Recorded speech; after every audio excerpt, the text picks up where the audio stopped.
Muito prazer receber no meu canal o senador Lazier Martins. Eu acompanho a vida política do Senado e acompanho muito o senador Lazier Martins no estado que eu gosto muito da história do Rio Grande do Sul. E agradeço muito o senhor ter aceito o meu convite. Senador, e já de antemão já coloco a seguinte questão. Eleição para o Senado. Temos até o momento, ao menos, 2 ou 3 candidatos, né? O candidato do governo seria o senador Rodrigo Pacheco de Minas Gerais, a senadora pelo Mato Grosso, Simone Tebet, e eu conversei ontem com o senador Jorge Cajuru, ele disse que é candidato até o momento que ele vai à tribuna discursar, mas que na prática ele não é candidato. Como é que o senhor está analisando, qual é a posição do senhor sobre esse momento aí complexo, que é a eleição da mesa diretora, especialmente da presidência do Senado? E obrigado por ter aceito o convite. Muito bem. Em primeiro lugar, Marco Antônio Villa, é um prazer falar para você. Conheço bastante a sua história, respeito a sua coragem e a sua cultura. De fato, o tema preponderante que nós estamos vivendo no Congresso Nacional e muito particularmente no Senado Federal é um momento muito atribulado, eu diria assim, no sentido de complicação e até com certa aflição, porque nós estamos temendo, neste momento, a continuação o segmento do continuismo, isto é, aquele sistema, aquele esquema que vem de Sarney, passou por Renan, passou por Eunício, se cristalizou agora com o Alcolumbre, que foi para nós uma tremenda decepção, pelo muito que fizemos em termos de campanha, para que ele fosse o eleito e quebrasse aquela rotina que vinha desde o tempo do Sarney, e deu exatamente o contrário, deu a continuação. O ilustre Alcolumbre virou as costas para aqueles que o apoiaram, que garantiram a sua eleição, e se voltou exatamente para aqueles que foram seus contrários. E agora, uma vez frustrado o senhor Davi Alcolumbre na sua pretensão, que era a recondução, a possibilidade de ser reeleito, o que significa um absurdo atropelamento da Constituição Federal que ele prometeu cumprir e que foi o primeiro a não cumprir, casuisticamente querendo ser novamente o presidente do Senado, mas foi surpreendido pelo Supremo Tribunal Federal diante de uma nova concepção, com o voto decisivo do atual presidente Luiz Fux, ele foi impedido de concorrer. E aí tratou de procurar um outro candidato. E aí foi localizar em Minas Gerais, no advogado Rodrigo Pacheco, o seu preferido, levou o nome ao presidente da República.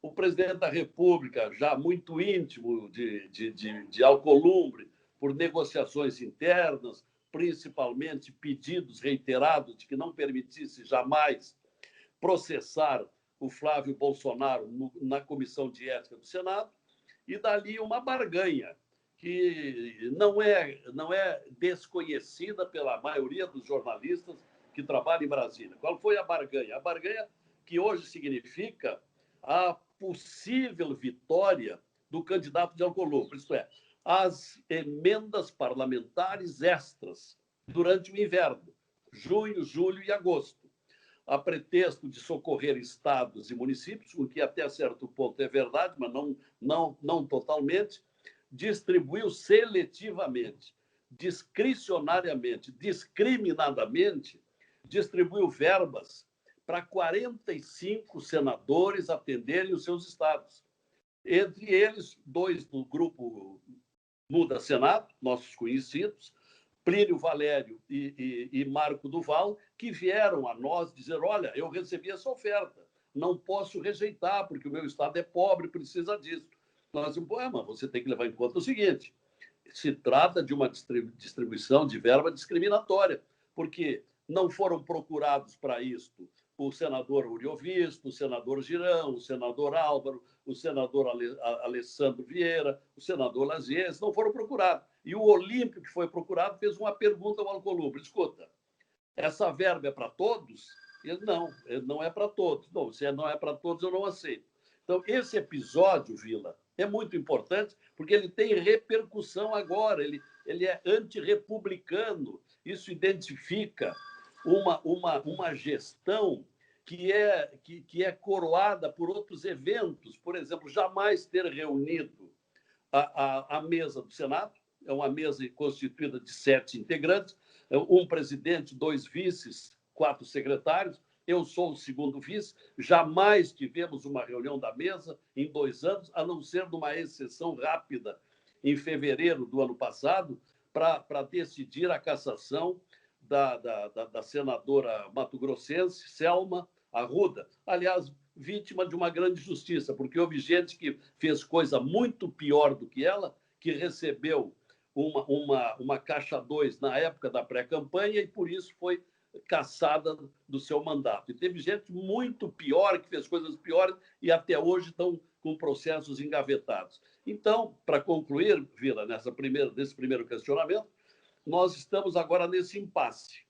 Uma forte adesão à candidatura do Rodrigo Pacheco, que é abençoado, carregado, apadrinhado pelo Alcolumbre, e nós estamos tentando levar a Simone Tebet, que é uma professora de Direito, uma ex-prefeita e ex-primeira vice-governadora do Mato Grosso, e que é filha de Ramos Tebet, que fez uma gestão marcante lá atrás como presidente do Senado. Então, é uma pessoa qualificada. E nós do Podemos, o partido que eu integro, que é a terceira maior bancada, nós estamos apoio a ela, mas estamos um pouco reticentes com relação às possibilidades dela, mas estamos contando com pressões populares, a exemplo do que aconteceu contra Renan Calheiros na eleição passada, e quem sabe lá ela cresce nesses 16 ou 17 dias que faltam. Senador, o senhor fez referência ao grupo Muda Senado, do qual o senhor faz parte. Como é que está o grupo agora? Porque, pelo que eu andei acompanhando e pelo que saiu na imprensa, houve uma divisão no grupo. Inclusive, o senhor citou 2 senadores, um do Espírito Santo, outro do Amazonas, que foram contemplados, vamos chamar assim, com esses recursos orçamentários, quando isso era para ser distribuído a todos os 81 senadores, né? A todos aqueles. Afinal, não é para privilegiar um em detrimento de outros. E essa é uma discussão complicada, essa questão das emendas, os recursos, é uma coisa que nós não conseguimos ainda nessa república que nasceu em 88 resolver. Mas eu queria ver qual é a posição do Grupo Muda Senado. Ele vai continuar existindo? Não vai? Vai criar um outro grupo? Como é que está essa situação, senador? O Muda Senado, que nós fundamos em abril de 2019, foi em razão de uma afinidade dos senadores novos, porque na eleição de outubro de 2018 houve uma inédita renovação do Senado de 85%. 54 cadeiras postas em disputa, 36 foram renovadas, e veio muita gente boa.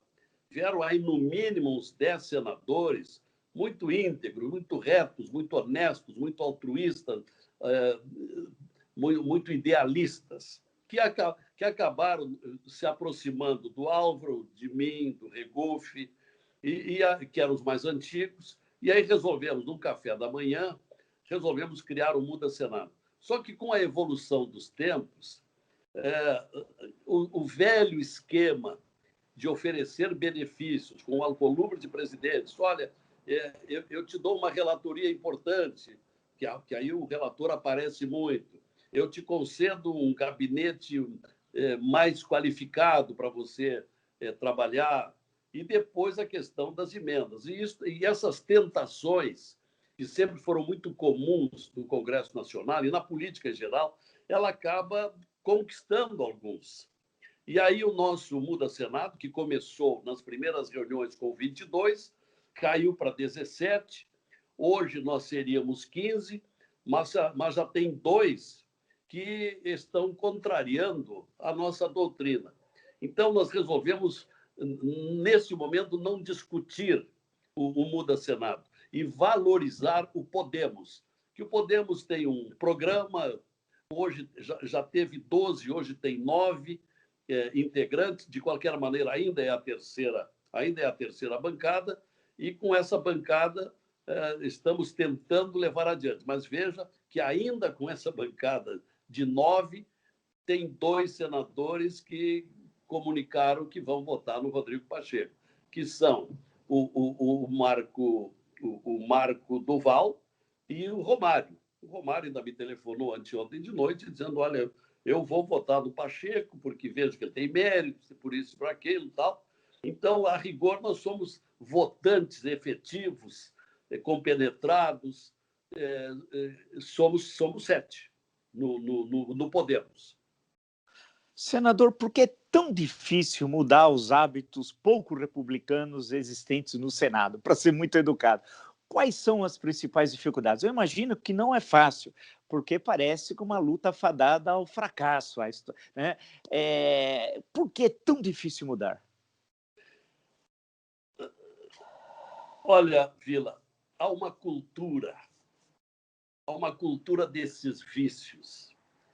É uma grande farsa esta história de que os representantes do povo no Congresso Nacional, conforme dispõe a Constituição, num dos seus principais artigos, somos representantes do povo e lá estamos para exatamente defender e realizar aqueles anseios do povo. Isto é uma farsa. Isso não existe. Existe por parte de alguns. Uma vez o Lula, numa das poucas afirmações certas da vida dele, ele, quando era deputado federal, ele disse que a Câmara tinha 300 picaretas. E tinha razão, tinha razão. O Senado Federal tem 21, Vila, tem 21 senadores implicados no Lava Jato, na Operação Lava Jato, estão respondendo o processo. Então, esses senadores vão querer que haja, por exemplo, a pauta e votação da prisão em segunda instância. É evidente que não vão querer. Por isso, e o Alcolumbre é um que lá atrás tinha processo, depois sumiu o processo dele, nunca ninguém mais ficou sabendo o que foi feito. Esse pessoal não quer saber de mudar nada, deixar como está, que está bom para eles. Da mesma forma, estamos tentando, até tem uma PEC, que foi a primeira coisa que eu fiz quando cheguei no Congresso, e eu tinha prometido durante a campanha, a PEC número 35, eu tenho 73 projetos, entre projetos de lei complementar, projetos de resolução e proposta de emenda constitucional. O primeiro, de abril de 2015, é no sentido de se alterar o modo de indicar os ministros do Supremo. Porque, de um modo geral, o Supremo Tribunal Federal, ele é hoje, e há alguns anos, principalmente reforçado durante o petismo, ele é integrado de pessoas de afinidades político-ideológicas, conveniências pessoais. Veja agora como é que foi indicado esse último que chegou lá para substituir o Lewandowski, Cássio Nunes Marques. Ele foi proposto pelo Alcolumbre. Ele foi conduzido pelo Alcolumbre para reunião na casa do Toffoli, depois, num outro jantar na casa da Cátia Abreu, depois de uma reunião com o Bolsonaro. Então, qual é a credibilidade que vai ter? Chegou lá, apesar de ter passado por uma sabatina em que alguns fizeram perguntas bem severas com ele, acabou sendo eleito. Então, se tornou igual ou pior do que era o que estava lá anteriormente, que, embora fosse um professor, o Celso de Mello. O Celso de Mello também era meio discutível nas suas decisões. Então, hoje, o que nós temos? Nós temos hoje um Supremo Tribunal Federal com duas bandas. Tem aqueles que têm posições idênticas em todas as votações, integrados pelo Toffoli, pelo Gilmar Mendes, pelo Alexandre de Moraes, pelo Lewandowski e pelo Cássio. São 5. Bom, e tem o outro lado, que felizmente aí na vedação da recondução do Davi, graças às promessas do Luiz Fux, que é o novo presidente, tomou outro rumo, porque se fosse um outro presidente, provavelmente o Davi teria sido candidato em novo atropelamento da Constituição Federal, como já houve lá atrás, quando o Lewandowski era presidente e houve o impeachment da Dilma, e houve aquele outro absurdo de fatiar um artigo da Constituição que não poderia ser fatiado, caça-se o mandato, mas não se caçam os direitos políticos. Foi um grande atropelamento, histórico atropelamento na Constituição. E agora esse outro que quase se consumava, que era a recondução disso. Agora, aí, nesse conjunto, você me pergunta, por que não se muda? É uma cultura, é uma sucessão de vícios que se prolongam. E isto precisa ser mostrado ao eleitorado brasileiro.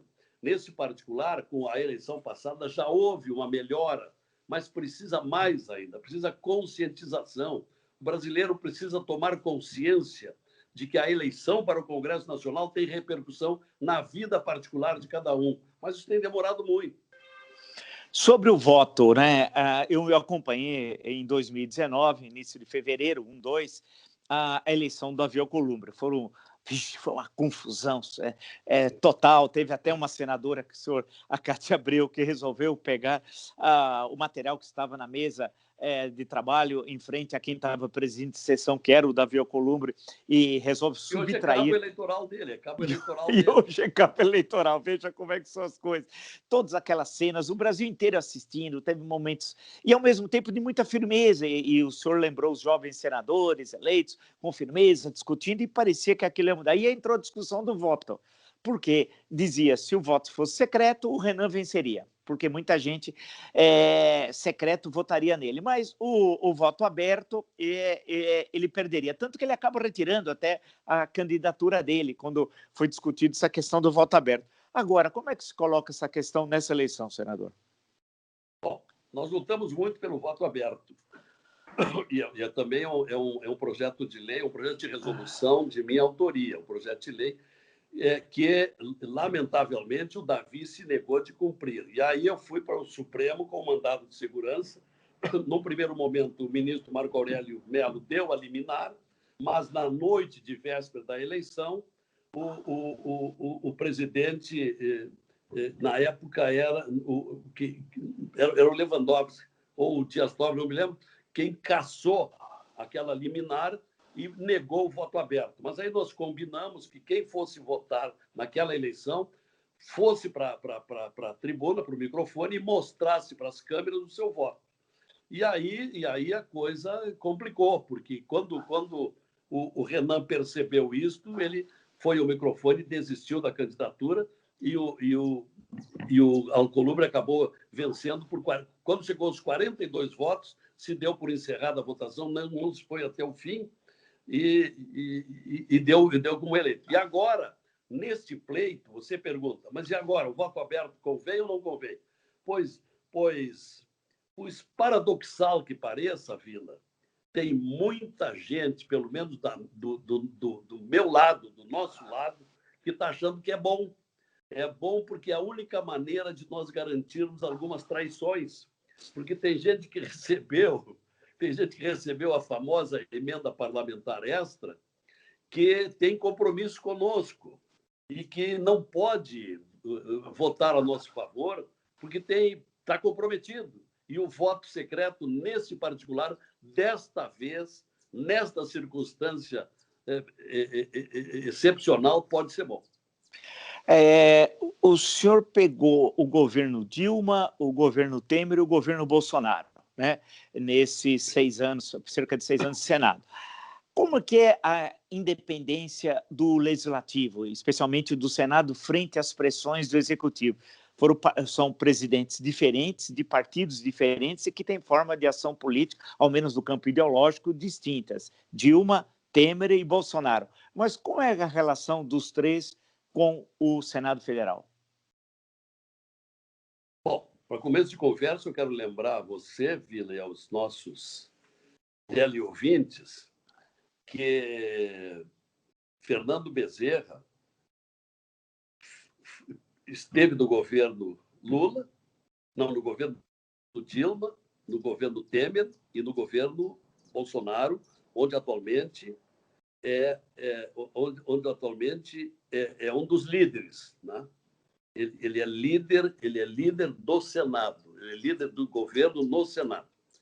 Bom, então veja bem, qual é a diferença que existe? Acontece que tem um elenco, um contingente bem razoável que professa aquela doutrina. Tem governo, eu estou dentro.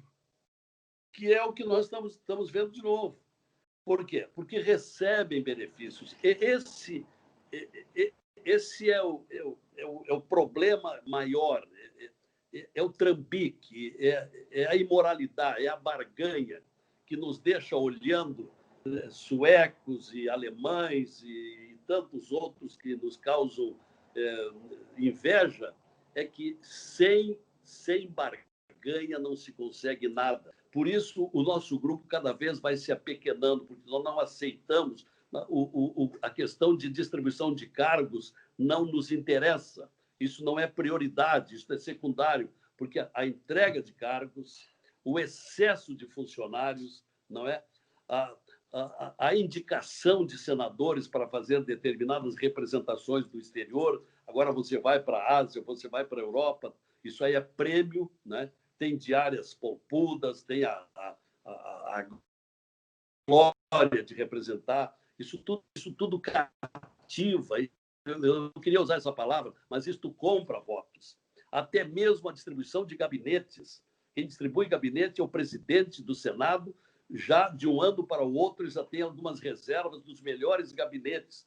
Aqueles que chegam novinhos, que chegam lá pela primeira vez, esses aí ficam com o que sobrar. Depois, com o tempo, que vai se ver se merece ou não. Depois tem a famosa distribuição de relatorias. Os processos de maior repercussão vão para aqueles que são do grupo, né? que são